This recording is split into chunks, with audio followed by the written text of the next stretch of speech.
Hello student, welcome to part 2, 7 value chapter 5 and it's me Neha Mr. to continue the part 2. Now see, पहले हमने आपको बताया कि ₹300 के कर्ज़ों के लिए कितने कर्जा था उसका 300 रुपये जो कर्जे थे उसके बदले उसने जो दिए उसको 300 के बदले उसको कितना मिला 10,000 रुपीज़ मिला। उसको कितना मिला जो डेब्ट के बदले उसको 3,000 रुपीज़ मिला।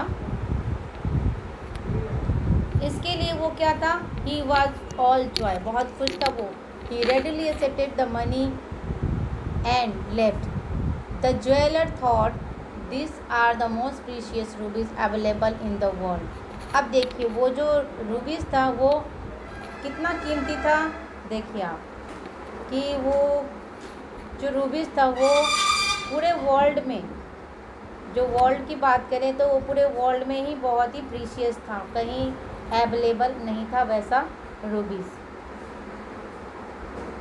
इसलिए अब वो ज्वेलर जो था, जो सोनार था, उसने क्या सोचा, if the king happen to know of them he would certainly seize them from me. अगर राजा को पता चल गया तो वो मेरे से ले लेंगे। So it would be better to give them to the king, at least he would bestow favour on me. Thinking thus, he went to the royal court and presented the ruby to the king. The king was happy to have them and made him master of 10 villages. उसने क्या सोचा कि अगर राजा को ऐसे पता तो चल ही जाएगा, अगर पता चलेगा तो वो मेरे से ले लेंगे। इससे अच्छा क्या है कि मैं खुद ही जाके उनको दे दूँ। इससे अच्छा है मेरा इमेज भी बनेगा अच्छा और मुझे कुछ अवार्ड भी मिल जाएगा। और उसी के सोच के अनुसार ही जब वो राजा के पास कोर्ट में, रॉयल कोर्ट में गया और उसने राजा को दिया तो राजा ने उसको 10 गांव का मालिक बना दिया। ठीक है, 10 गांव का मालिक उसको बना दिया। अब उसके बाद देखिए क्या होता है। At the noon when the king left for the lunch with the queen he gave them to her and said, you can not find more precious stone than this 8। What should I do of only 4? Get me 8 more so I can get a necklace made for my self, the queen said. और फिर जब वो राजा खाने के time में, lunch के time में अपने गया और रानी के पास और रानी को बोला कि इससे कीमती तुम्हें स्टोन कहीं नहीं मिलेगी, ये तुम रखो। उसने रानी को दिया तो रानी ने क्या बोला कि मैं ये गिने चुने 4 स्टोन का मैं क्या करूँगी, अगर तुम मुझे और 8 ला के देते हो तो एटलीस्ट मैं अपना नेकलेस तो कम से कम बना सकती हूँ। तो फिर राजा क्या बोलते हैं, all right I shall see if I can get more of them, said the king. No, you will ensure that I get 8 more of them, else I shall die, the queen threatened। और फिर रानी ने दोष जमाते हुए रानी ने अपने ज़्यादा आवाज़ करते बोला, नहीं, तुम्हें कोशिश नहीं करनी है, यदि तुम मुझे लाके नहीं देते हो 8 और तो मैं मर जाऊंगी। The king sent for the jeweler and demanded for more rubies. The jeweler told about the Lina who would too call and finally Lina was called. Now see, अब क्या हुआ, जब राजा ने ज्वेलर यानी कि सोनार को बुलाया, जोहारी को बुलाया, तब उसने बोला कि मैंने ये लीना से लिया था। लीना को बोला तो उसने बोला मैंने लीना से लिया था। तो क्या आया लास्ट में, लीना को बुलाया गया। Where did you get them from? They asked excitedly। और उत्सुकतापूर्वक उसने पूछा कि तुमने ये कहाँ से प्राप्त किया है। Dina explained them the whole story. He added, I think the trees flies off every new moonlight. On the next moonlight, all 4 men sat on the trees with the largest bag and they could find.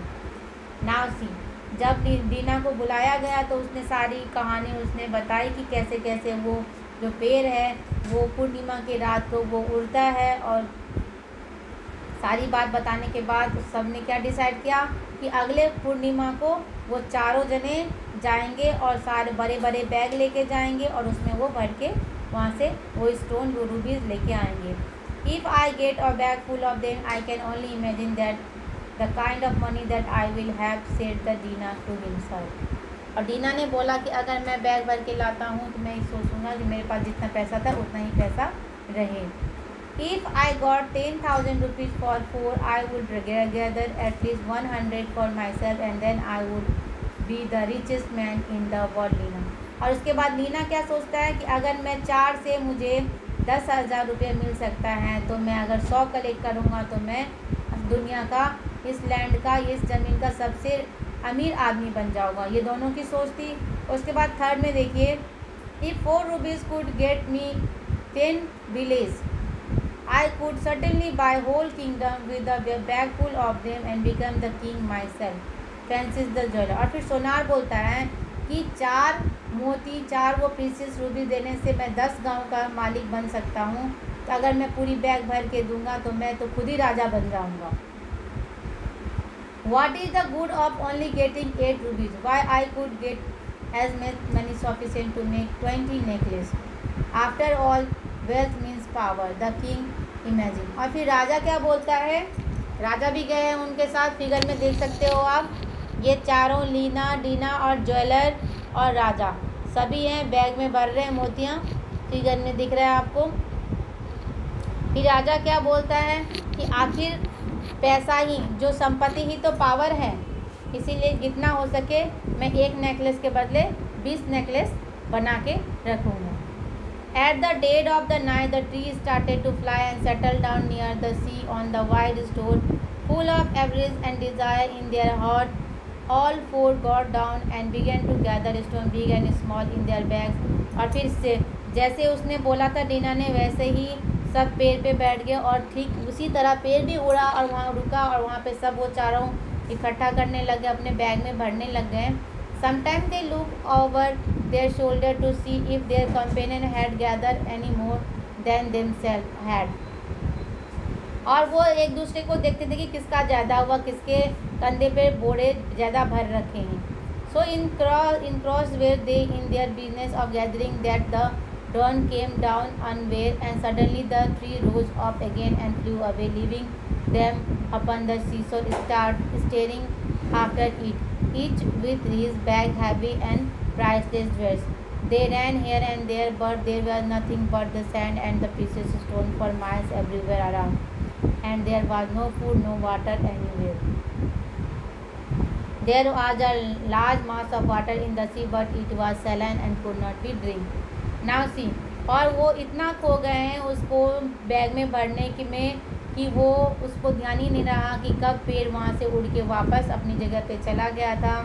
अब वो अपने हीरे मोती के, वो precious Ruby के साथ ही वहाँ रुक गए, रह छूट गए वहीं पे, और वो इधर उधर भटकने लग गए। उधर उधर जाने के बाद भी उनको कुछ खाने के सामान ना ही वहाँ पे थे, ना ही वहाँ पे कुछ पानी पीने के था। वो समुद्र भी था, उसका पानी भी सलाइन था, जो कि पीने लायक नहीं था। You can only imagine how long they could have survive without water and food. हम सोच सकते हैं बिना पानी और बिना खाने के वो कितने दिन तक वहाँ पे जिंदा रहे होंगे। The advice had the better of them, the more they try to grab the more they lost. और ये कहानी से हमें क्या मिलती है कि जितने लोग करेंगे उतना ही हम, जितनी ज़रूरत है उतना ही डिज़ायर करें। अगर हम ज़्यादा करते हैं तो हमें क्या होती है, हमेशा लॉस ही होते। टीचिंग फैक्ट में भी देख सकते हो आप, there is no limit to desire, we must control them with the reasonable limits. और लोभ क्या है, हमेशा नुकसान ही करता है इंसान को। Thank you for listening.